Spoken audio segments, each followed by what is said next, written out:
Welcome back to Exposed Scandalous Files of the Elite. I am your host, Jim Chapman. I want to thank everyone who voted for Exposed Scandalous Files of the Elite for the People's Choice Podcast Award in the Best Storyteller in a Drama category. We haven't got the news yet, as of this recording, on whether we made the finals of what is the 19th annual People's Choice Podcast Awards. So as soon as we get that information, we'll let you know. But thank you. I mean that. I know that takes a little bit of effort and time, and it absolutely means the world to me. So thank you. Thank you to all the Patreon supporters out there. Couldn't do the show without you. Simple as that. I appreciate each and every one of you more than you know. So as I like to do, I like to jump right into it, and I'm going to do just that today with part 3 of Becoming 47. We're calling this episode Blind Leading the Blind, and you'll see why as we go through this.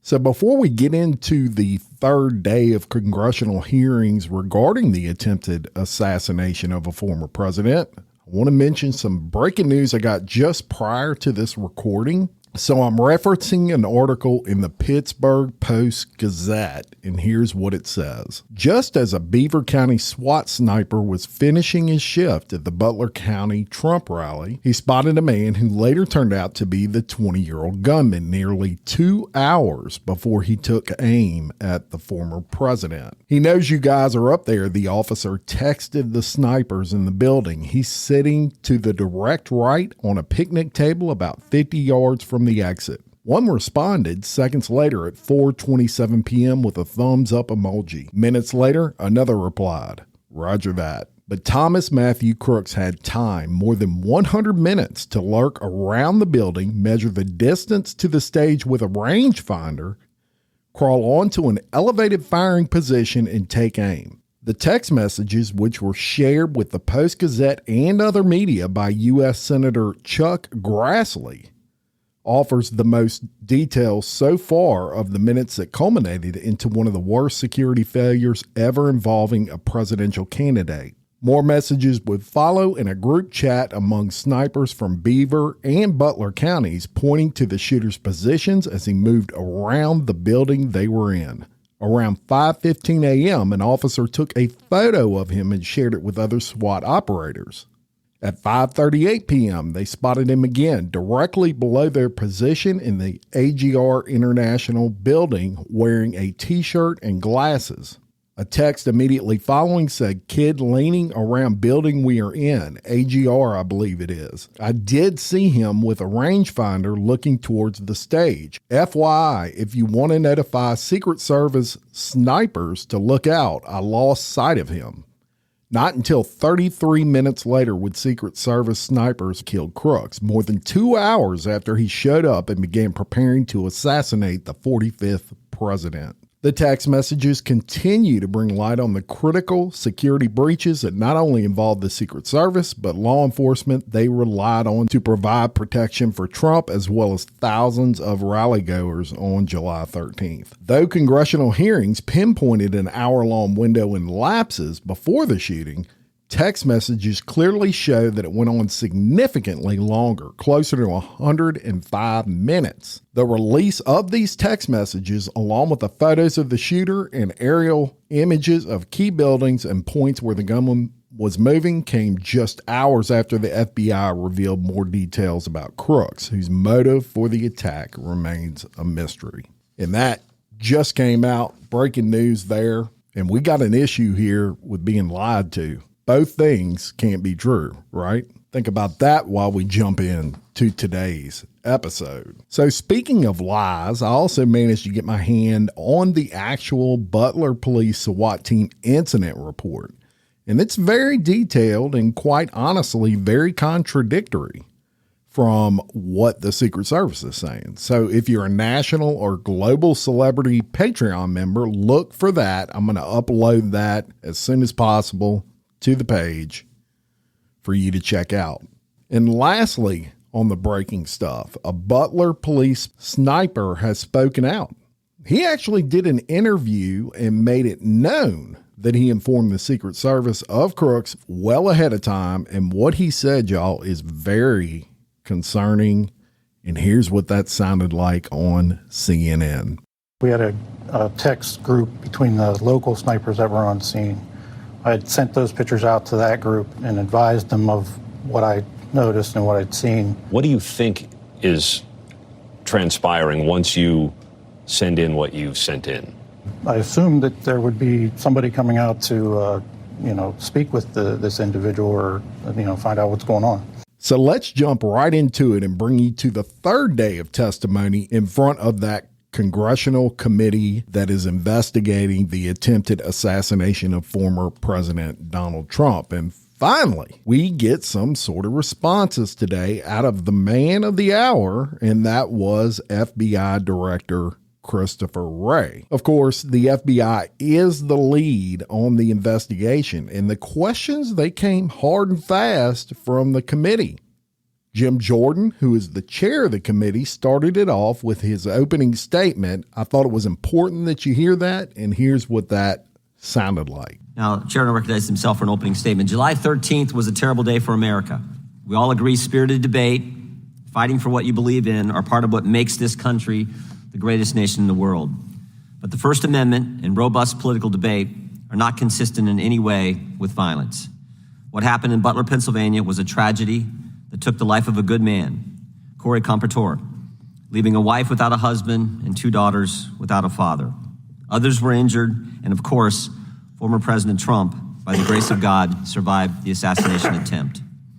There are a lot of unanswered questions about the security failures that day, questions about decisions made before the rally, questions about actions during the rally, and questions about statements made after the event concluded. Prior to the rally, why was the president's security detail denied requests for extra resources? Why weren't all the buildings secured? There were a finite number of buildings that needed to be secured. Why wasn't that done? Why was the president allowed to walk out on the stage when there was a suspicious person on the property? During the rally, what exactly happened between 6:09 and 6:14, those critical 5 minutes? We know from briefings from the director and the deputy director at the FBI and other information we've gathered that at 6:09, the shooter was identified on the roof. At 6:10, the counter sniper was notified. Counter sniper teams were notified about the shooter. 6:11, the shooter fired several shots, injuring and killing one person, injuring others. At 6:12, the counter sniper took down the shooter, and at 6:14, President Trump was escorted off the stage by Secret Service agents. We need to know what happened play by play, moment by moment, second by second, the communications that took place, again, during that critical 5 minutes. And then finally, after the rally, why did both the Secret Service and Secretary of Homeland Security, Mayorkas, lie to the American people? July 14th, the day after the attack, Secret Service spokesman Anthony Guglielmi said this, quote, "The assertion that a member of the former president's security team requested additional security resources that the U.S. Secret Service or the Department of Homeland Security rebuffed is absolutely false." The next day, Secretary Mayorkas said, "That is an unequivocally false assertion. We had not received any requests for additional security measures that were rebuffed." But 5 days later, top officials repeatedly rejected requests from Donald Trump's security detail for more personnel. And on the 21st of July, the New York Times, confirming what the Washington Post reported, said, quote, "Mr. Guglielmi acknowledged that the Secret Service had turned down requests for additional federal security assets for Mr. Trump's detail." 180-degree change. Why did they initially lie to us in the days after the attack in Pennsylvania? Finally, we hope to learn more today from Director Wray about the shooter, his use of the drone, the explosives that were in his car, how he got on the roof, and a host of other questions. It is our hope that Director Wray's testimony can begin to give answers to the American people about all of these questions and concerns. So, Director, we appreciate you being here, and we trust that you're going to be as transparent with the committee and the country as you possibly can. And I'm sure you understand that a significant portion of the country has a healthy skepticism regarding the FBI's ability to conduct a fair, honest, open, and transparent investigation. And that skepticism is based on what they've witnessed over the past several years. The American people have seen a Biden-Harris Justice Department that can't tell us who planted the pipe bombs on January 6th, that can't tell us who leaked the Dobbs opinion, and that can't tell us who put cocaine at the White House. The Biden-Harris Justice Department who raided President Trump's home, Biden-Harris Justice Department who worked with social media companies to censor Americans, Biden-Harris Justice Department who let the country believe that the Hunter Biden laptop was misinformation when they knew at the time it was authentic, and maybe most importantly, a Biden-Harris Justice Department who retaliated against whistleblowers who came to this committee and spoke to us about these issues. Last week, we sent you 12 questions about what occurred on July 13th. We expect you to answer those questions and the others that I've just outlined. And again, we thank you for being here today and appreciate your willingness to answer the questions that the committee is going to have. And with that, I would yield to the ranking member for an opening statement. So that was the opening statement from Jim Jordan addressing the FBI director's investigation. And before we get any further into it, I want to let you know who Christopher Wray is outside of just being the FBI director. What's his experience, you may wonder? Well, to give you a little bit of history on him, Christopher Wray actually became the 8th director of the FBI. That was on August 2nd of 2017. He was actually appointed by Donald Trump. And Mr. Wray began his law enforcement career in 1997. He served in the Department of Justice for the Northern District of Georgia. And in that role, Mr. Wray prosecuted a wide variety of federal criminal cases, including public corruption, gun trafficking, drug offenses, and financial fraud. In 2001, Wray was named Associate Deputy Attorney General and then Principal Associate Deputy Attorney General in the Office of Deputy Attorney General in Washington.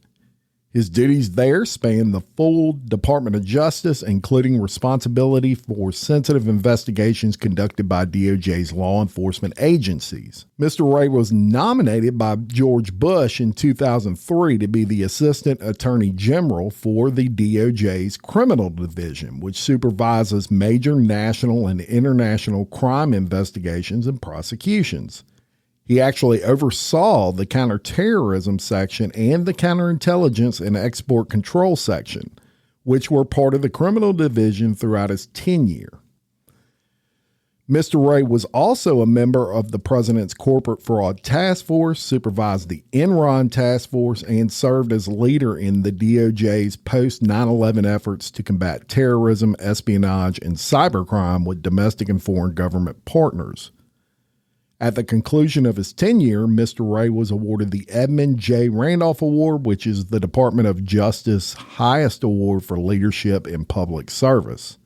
He was born in New York City. He graduated from Yale in 1989 and earned his law degree from Yale in 1992. He spent almost 17 years practicing law in the area of government investigation and white-collar crime before he was nominated to be FBI director.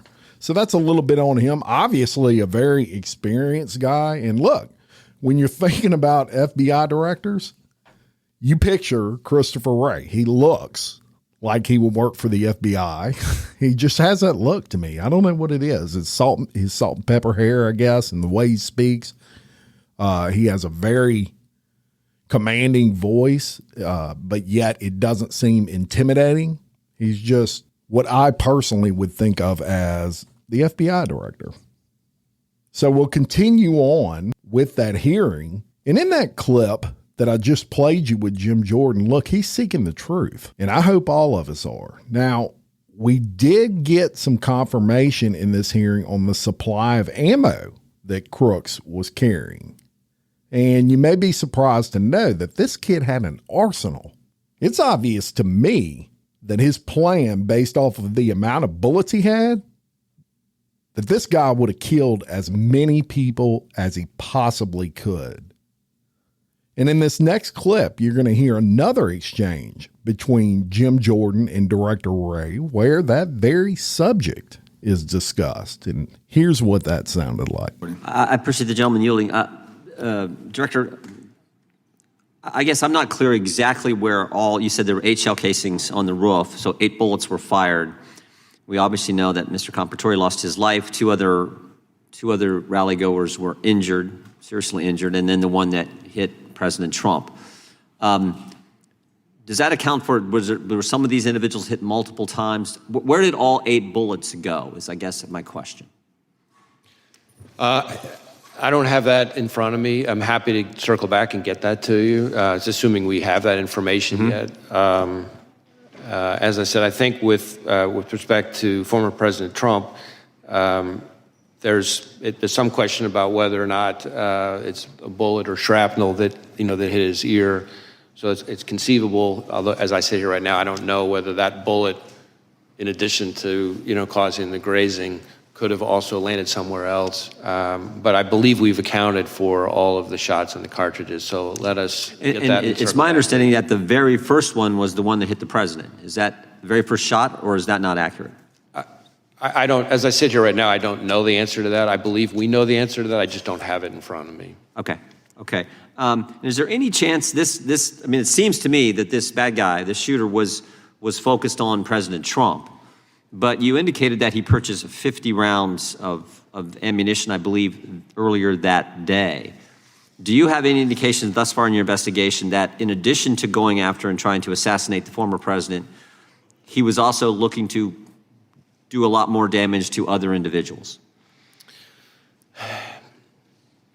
That's a hard question to answer. What I would say is I agree with you that his preparatory activity is what we've seen so far. The limited information that has been relevant and interesting about his preparatory activity does seem to be that he had settled on former President Trump as a target and this rally as his moment to try to take a shot. But in addition to the 50 rounds, of course, you have the issue of these explosive devices. Right. And so what else he may have had in mind is something that I think is very much of an open question. On the one hand, you have these explosive devices, including the one still back in his home that wasn't in quite the same stage as the one in the ones in the vehicle. But he clearly had those explosive devices for some reason. And so we're trying to figure that out. As I've said before, sometimes in these kind of situations, you find like a manifesto or something like that. It's frustrating to us, and I'm sure frustrating to you and the American people, that we haven't found anything quite like that. We'd love to have a roadmap that tells us exactly what he was thinking. We haven't found that yet. Doesn't mean we won't. We're looking all over the place, and we're going to leave no stone unturned. Now, that's scary stuff. And as bad as it was, and it was bad, it could have been much worse. That dude had a ton of ammo. But Jordan, he's not done with the FBI director. And in the hearing, some new information was brought to surface by the director. And that was that Crooks flew a drone over the site of the rally. And in this clip, Jordan has Director Wray expand on that. And here's what that sounded like.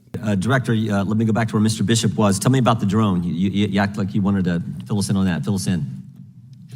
So we have recovered a drone that the shooter appears to have used. It's being exploited and analyzed by the FBI lab.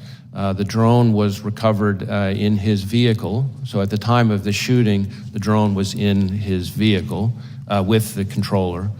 In addition, our investigation has uncovered.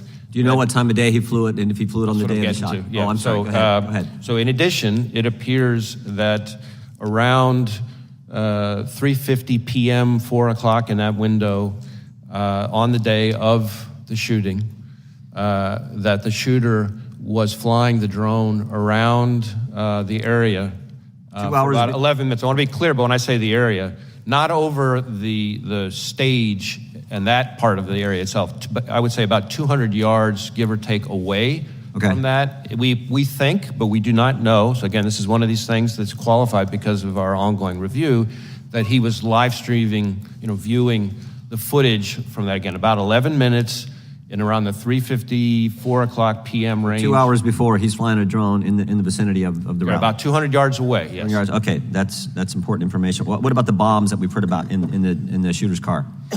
So again, the FBI lab is exploiting those explosive devices. Yep. We've recovered 3 devices, 2 in his vehicle, and one back in his residence. Are these what you would call, your experts would call sophisticated operations, or this? I don't know. I that's what I've been told by people who have some understanding of this area. Yeah, I think it's we've seen more sophisticated and less. I would say these are relatively, again, keyword relatively crude devices themselves, but they did have the ability to be detonated remotely. And so to that point, in addition to the two devices that we recovered out of his vehicle, there were receivers for those two explosive devices with the devices. And then on the shooter himself, when he was killed by law enforcement, he had a transmitter with him. Now, I do want to add one important point here, is at the moment, it looks to us, again, ongoing review, and I can't say that too many times. At a moment, it looks like because of the on-off position on the receivers, that if he had tried to detonate those devices from the roof, it would not have worked. Okay. But that doesn't mean the explosives weren't dangerous. And I'm sure we're going to get into all these subjects a little bit later as well. Tell us what you can about the encrypted platforms we've heard about. So one of the things that we're drilling into hard with the shooter in an effort to try to learn more about his state of mind, his motive, his ideology, his context, everything else, is to look at all of his devices, any social media accounts he had, et cetera. And one of the things we've learned in finally getting into his phone, which was also a significant technical challenge from an encryption perspective, but in addition, once we got on the phone, it turned out he was using some encrypted messaging applications. And again, the same question relative to the bombs: was this pretty sophisticated, or is this is the kind of the norm you see with folks like similar situation? How would you describe on this subject? I would say this has unfortunately now become very commonplace, and it's a real challenge for not just the FBI but state and local law enforcement all over the state. Tell me exactly the scope of does the scope of your investigation include what I call that critical 5 minutes from when the 6:09, when this is based, I think, on information you've given to Congress, 6:09 when the shooter's identified on the roof, and 6:14 when President Trump is ultimately escorted off, and all that happens, the shots that take place in between there. Do you have access to the communications that were going on at the time in that critical 5 minutes? So our investigation, when you say scope, our investigation includes that time frame, although focused again on the shooter himself. I understand. Now, as involved in that, he's obviously involved in that time frame. Correct. And as part of that, as part of our focus, our investigation of the shooter and the attack, of course, we are interviewing law enforcement from the scene because those are some of the most significant witnesses, and we're obviously getting access to their materials and that kind of thing. And the Secret Service has been fully cooperative. You have access to the communications that exist there. That exact question, as I sit here at the moment, I don't know the exact answer to that question, but I know that Secret Service has been cooperative with us. The Congress would like access to those communications as well. Let's unpack this. First, the fact that this kid was able to fly a drone over the area prior to the event, just hours prior. As a matter of fact, the FBI did come out after Director Wray's testimony, and a timeline they provided said at 3:50, Crooks begins flying a drone outside the area, just outside of the inner perimeter of the rally, possibly to assess security. And that drone flight lasted 11 minutes. So at 4:01, less than 2 hours before Trump took that stage, he was flying a fucking drone. That's crazy. I mean, this kid was so blatant in just about everything he did that I cannot imagine how the heck he didn't get caught. It's mind-boggling. Second, in that clip, you also heard the director discuss the bombs he had in his car and the sophistication. Remember, he said though he had seen better, it wasn't bad. It wasn't the worst he's ever seen. And he even referenced Crooks having a detonator with him. How the hell is that even possible, y'all? That a 20-year-old kid by himself was able to figure out all of this, plan it, order the equipment, and get off 8 shots against a former president. Y'all, I can't even order a t-shirt off Amazon without identical t-shirts showing up on my Facebook feed. WTF? How is that possible? Now, lastly on that clip, I am, well, more than concerned that you have the director of the FBI testifying in a congressional hearing and admitting that a 20-year-old kid was using encrypted applications to communicate online, and that they may never know exactly what those communications were. You're the FBI, and you can't get into those applications? Come on, I don't even know if I believe that. Basically, what he's saying is a 20-year-old kid from nowhere, USA, who supposedly had no friends and was somewhat of an introvert, was able to not only fool the Secret Service and pull off what was damn near an assassination of a former president, but in addition to wounding 2 people and killing 1, but he was also able to fool the entire FBI? This is shocking. They may never get into some of those encrypted applications. Now, Representative Zoe Lofgren, a Democrat from California, in her exchange focused on the motive of the shooting. And we also got some confirmation on how the gun was obtained that Crooks used. So I'm going to play that clip and then we're going to talk about it. I have a lot to say on this one. So first, here's the clip. Recognize the gentlelady from California for 5 minutes. Thank you, Mr. Chairman, and thank you, Director Wray, for being here with us today.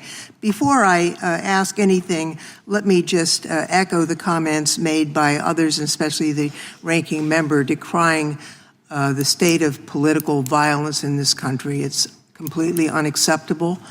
We have a democratic system that allows for us to disagree, but not to take those disagreements to violence. That's what we have elections for. And I want to also thank you and all of the FBI for the work that you do, and frankly, the abuse, unwarranted abuse and criticism that have been directed to you by conspiracy theorists and others. It doesn't make your hard job any easier, and I want you to know that many of us notice that and appreciate the work that you and your team are doing.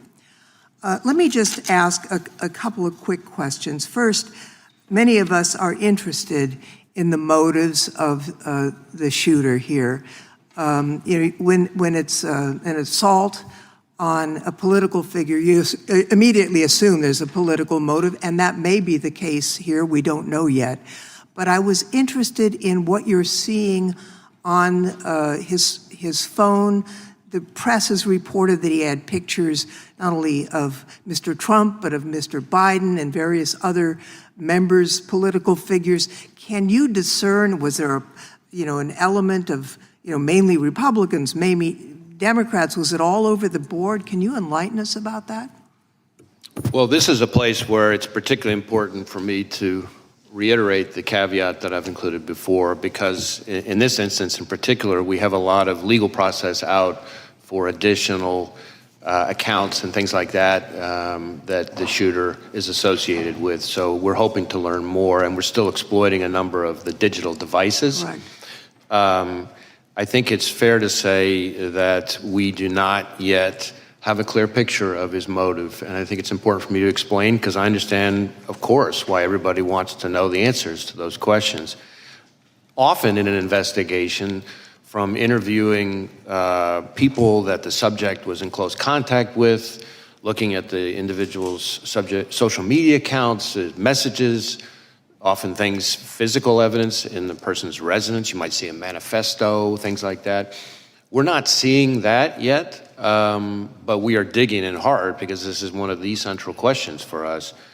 What I can say is that the shooter appears to have done a lot of searches of public figures in general, but so far we're seeing kind of news articles and things like that. And so the images that have been reported about, really what we're talking about there are when you do a news search of an article, the image appears in the cache as opposed to like a search for that specific individual. Person. But again, I really want to be clear that that's a place that we're doing a lot of work right now, and some more to come on that. Well, I thank you for that clarification. We're interested also in the role of access to weapons when it comes to this terrible crime. The shooter used a semi-automatic rifle, really a weapon of war, that sadly has also been used in mass shootings around the country, including in my own district. It seems to me that the assault weapons ban that was once in place has to be a part of the national answer to curbing the epidemic of gun violence in America. I wonder if you could, with your help, Director Wray, understand a few aspects of the investigation. It's my understanding that the Bureau of Alcohol, Tobacco, Firearms, and Explosives, ATF, was quickly able to trace the gun's purchaser, using records from an out-of-business gun store, records that the government is required to correct. Some of my colleagues on the other side of the aisle have suggested that collection should stop. There have been efforts to digitize it, which have been resisted.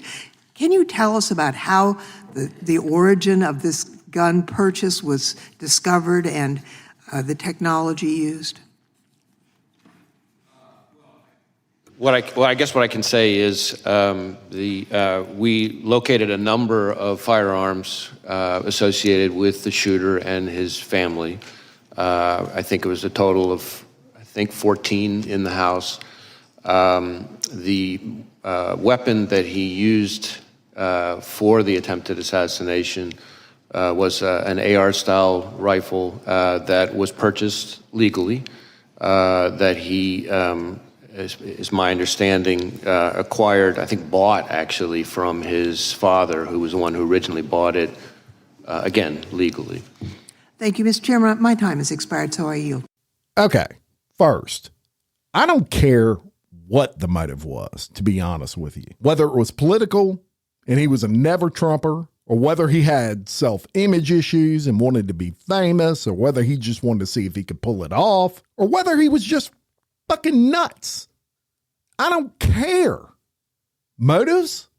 At this point, what does it matter? What does it matter why he did it? The question is, how did he do it? Second, you heard Lofgren reference gun control. No surprise, she's a Democrat from California. But I submit to you that the very first shot is the one that hit Trump's ear. I also submit to you that while it's true it was an AR-15 that was used, he could have used a hunting rifle, like a 30-30 or a 30-06. Very easily could have made that shot with those rifles.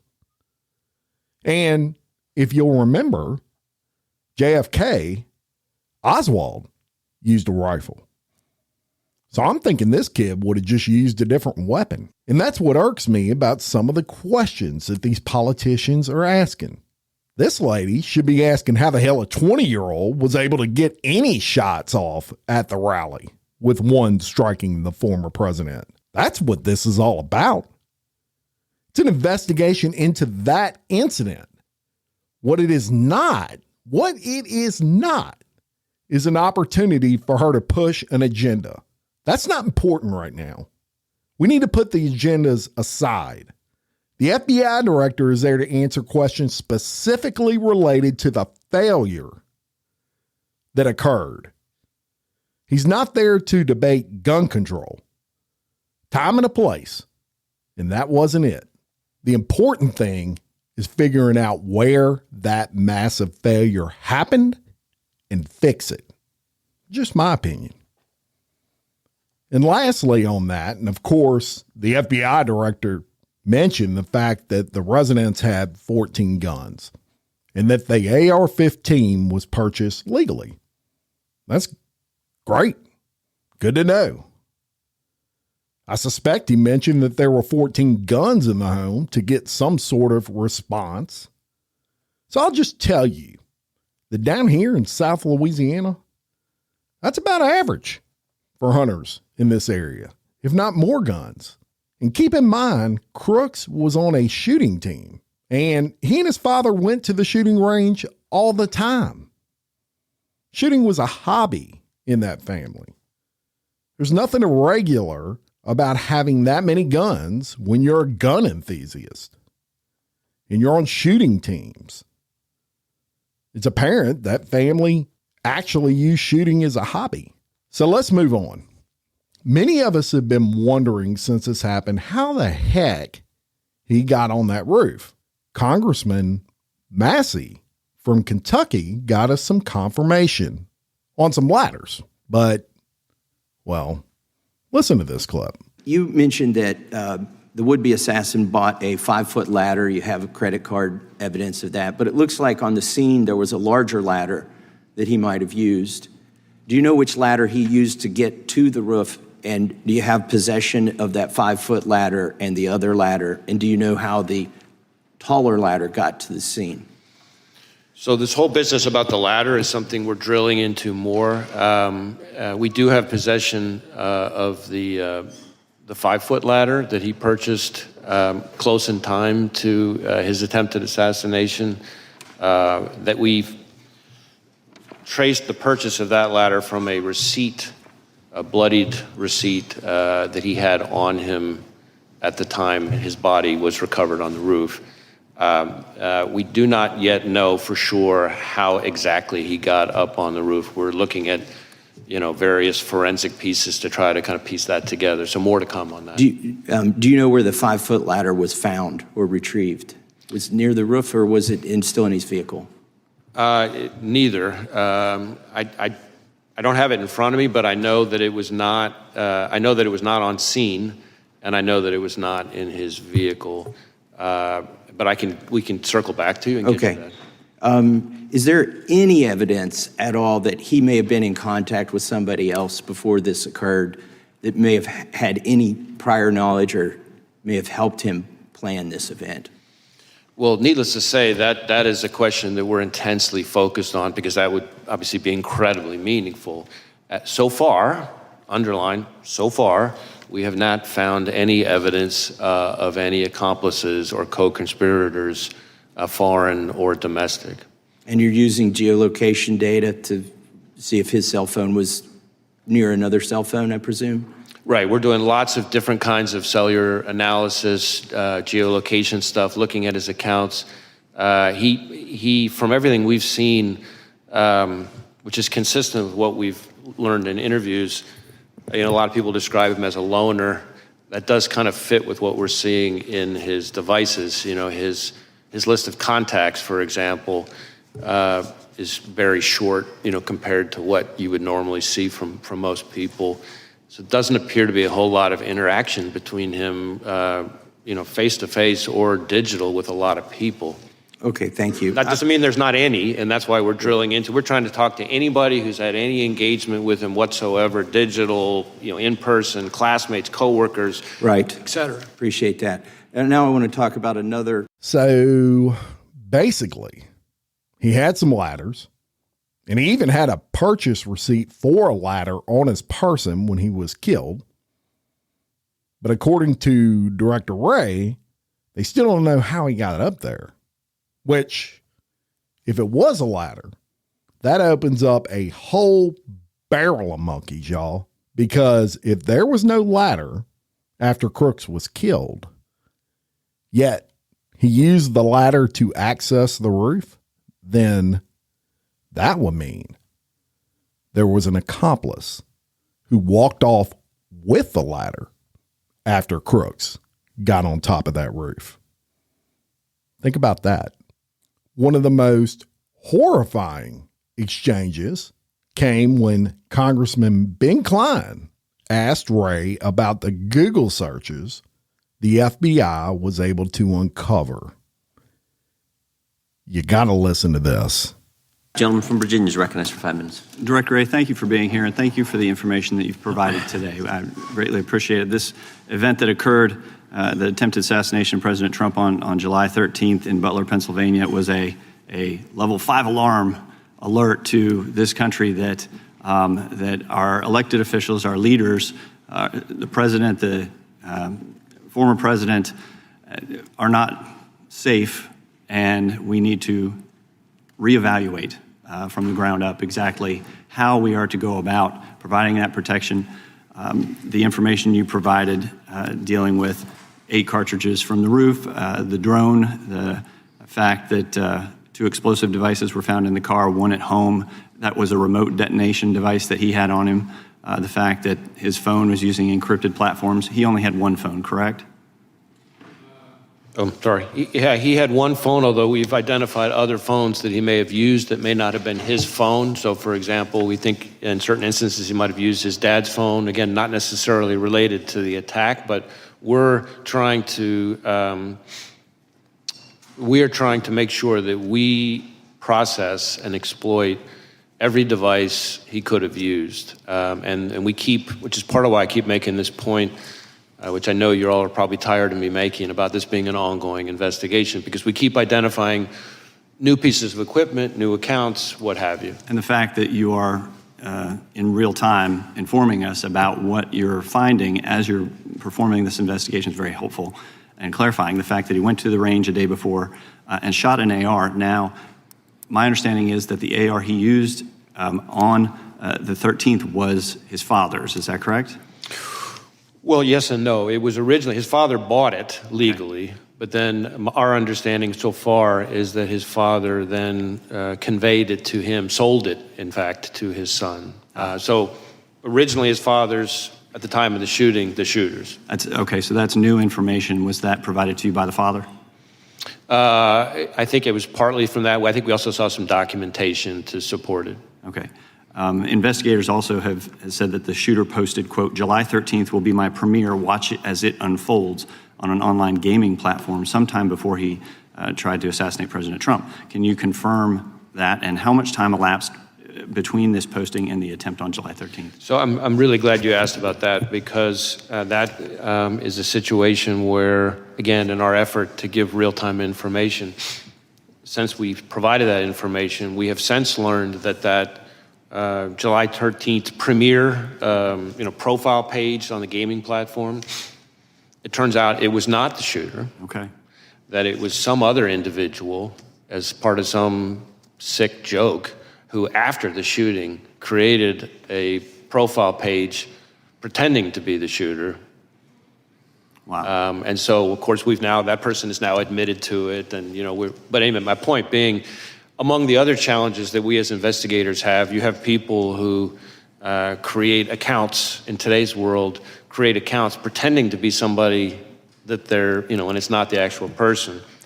Now the so shooter, that's troubling, obviously, and it makes our jobs even harder as investigators. Thank you for clarifying that. Did he have an online gaming account? We do believe he was a gamer, and that he had different kinds of gaming accounts. So that's part of why Any information gleaned from those? Not yet, but again, some of those legal process returns I'm still waiting on. Now, during the attempted assassination, Crooks was wearing a T-shirt from a popular YouTube channel.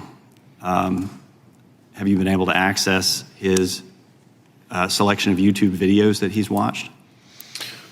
I believe we have seen some of his search history, but I think we've got a ways to go on that. I know there's some manual work that we're doing on that. I think the most notable thing that we've found recently, which I don't think has been shared until today, is that on a laptop that the investigation ties to him, that on July 6th, it revealed a Google search, and his search, if it was him, again, it's a laptop tied to him. We obviously believe it's him, but we'll continue to investigate. But his Google search was, how far away was Oswald from Kennedy? Right. And horrifying. Yes, absolutely. Can you clarify that you have in your possession all of the video that was taken on that day at the scene? We've collected mountains of video. Part of the reason you commit to providing us with that video? Well, we're going to work with the committee and share information as best we can. Part of the reason I hedged on whether we have it all is, as you can appreciate, in today's world, everybody with a phone has the ability to take footage, and so we're finding things kind of left and right. You have all the law enforcement video. I believe we have all the law enforcement video, but we're still collecting evidence. Okay. And I hope you would provide that to us and to the American people. Thank you. I yield back. Gentlemen, So I think that clip right there and what Director Wray said speak to the mindset of this asshole. And if that doesn't concern you enough, Congressman Chip Roy had an exchange with the director in which he asked about anyone in the FBI making social media posts regarding their disappointment that Trump survived. Well, listen to this response, and then we're going to talk about it. Thank you, Chairman. Thank you, Director Wray, for being here. When did you last speak with President Biden? I don't have the exact date, but it's been certainly since the shooting. So you have spoken to the president since the assassination attempt on President Trump's life? Yes, sir. And what was the mental state of the president? We had a perfectly professional conversation. And do you have any scheduled briefings of the president upcoming? Not at the moment specifically scheduled, no. In 2016 and 2015, top FBI officials infamously texted about, quote, their insurance policy to make sure Trump was never elected or inaugurated as president. Have any FBI agents texted, emailed, or expressed disappointment that Trump survived the assassination attempt or otherwise editorialized about the assassination attempt? I don't know about any agents. There have been at least two instances, I think, or one instance of an individual who posted something that I consider outrageous and totally inappropriate and unacceptable. And that individual has been referred to our inspection division, which is the arm, our sort of internal affairs investigatory arm that does the disciplinary process. Okay. Well, Let me tell y'all something about political figures, politicians, congressmen, and attorneys. They never ask questions they don't already know the answer to. So to me, it's obvious that Chip Roy already knew something about that post before he asked the question. But it's pretty concerning when government employees have such a lack of self-control that they cannot help but post something like that, especially in a situation like this where many believe there is a government conspiracy that has taken place. Look, I get it. Everyone has an opinion and all that, but the lack of good judgment here. And they wonder why people have such massive distrust of federal law enforcement agencies right now, and government right now, and Congress right now, and all of these things. Well, look at what your own employees post. They can't control themselves. So we're going to move on to Matt Gaetz in his exchange. And he asked several questions, and they were all pretty good questions. Was the shooter on the FBI radar prior to the event? Were resources diverted from Trump? What about the threat in Iran? Was it taken seriously? And how about the state of mind of the current president? I'll tell you one thing, he sure pushed the director a little bit. It got a little bit heated, and he seemed a little bit frustrated. And here's what that exchange sounded like. Was the shooter on the FBI's radar in any way prior to the assassination attempt? We did not have any information about the shooter. He was not in our holdings before the shooting. No communication in any chat rooms, no CIs or confidential human sources have any interaction with? No, we've run a thorough search for the subject through all of our holdings, and he was not in them anywhere. Were there any FBI agents or informants present at the Trump rally in Butler? Not to my knowledge. And Mr. Jordan was talking to you about Iran. Were law enforcement resources diverted from the protection of President Trump to John Bolton as a consequence of concern that Mr. Bolton might have been the target of Iranian malign efforts? That's really a Secret Service decision. I don't know the answer to that. That's really something they would know better. What I can tell you is that there are a number of individuals. You mentioned one who we've brought a case a specific criminal case for the Iranians targeting for assassination, but how the Are you going to get that allocates- answer to us, whether or not resources were diverted from Trump to Bolton? Is that just going to be part of your review? I think that's going to be part of the reviews by the inspector general. The Inspector and General for after- DHS, right? Of DHS Right, and the outside panel. And I think that's an important point because the Inspector General for DHS has really fallen out of favor with the administration because he's been pointing out all the problems on the border with Mayorkas and Biden, and we're always kind of worried that they're about to fire him, which would be a really bad idea now that this role that you've identified is so critical. Be a bad idea to fire the IG for DHS during the pendency of this, right, Mr. Director? I don't think that would be a good idea. I'm with you on that. So I want to zoom out a little bit. How often do you brief President Biden? You mean on this specific No, just generally. case? No, in your role as FBI Director. I mean, I don't know that I could give you a number. Is it like weekly, monthly, daily?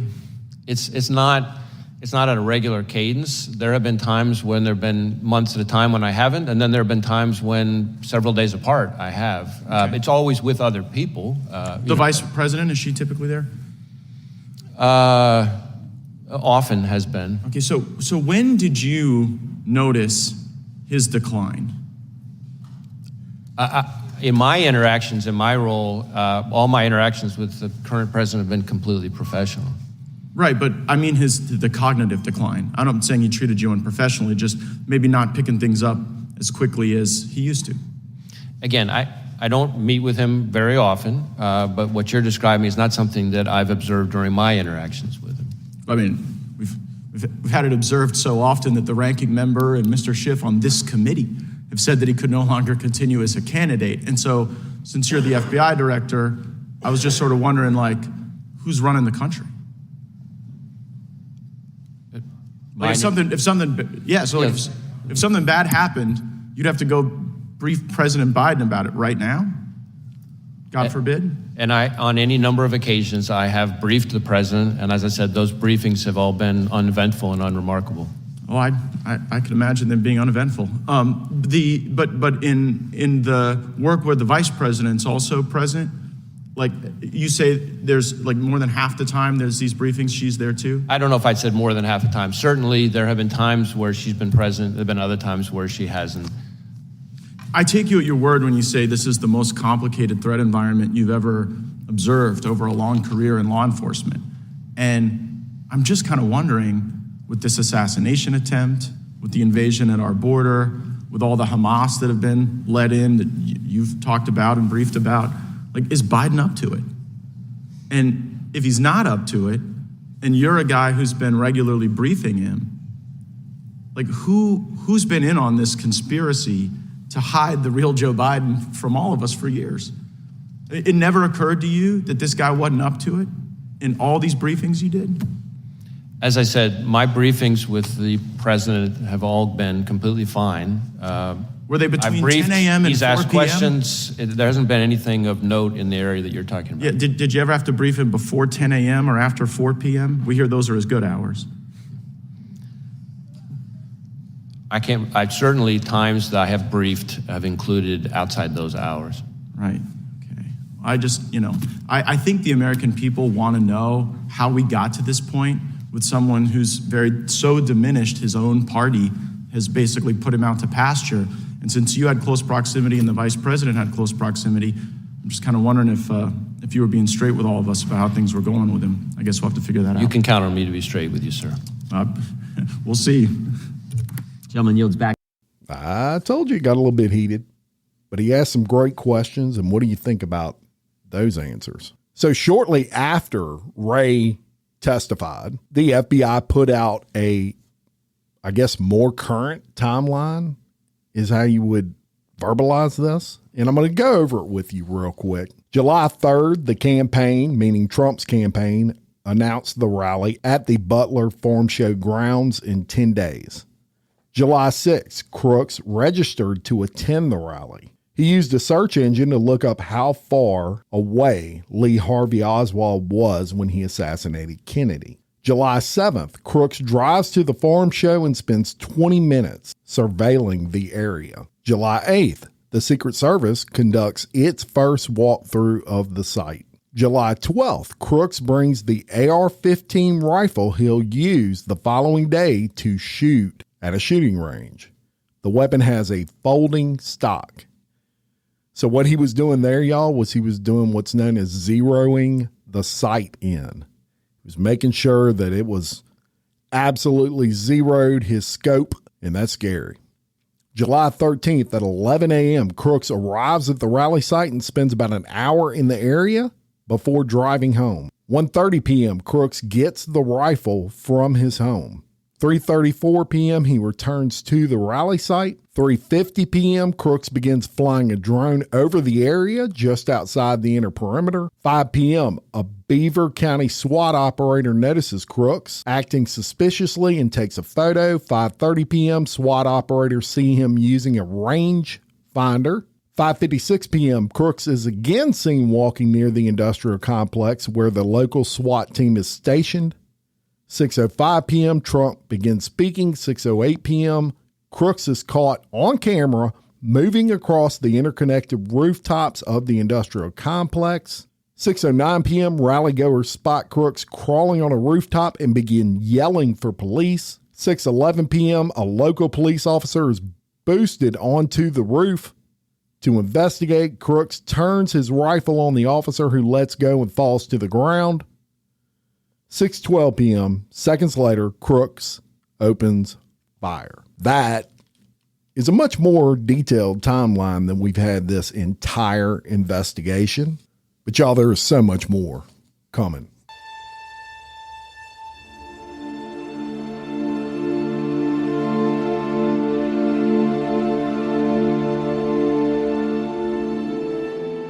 So look forward to that. And for Exposed, Scandalous Files of the Elite, I'm your host, Jim Chapman. Much love.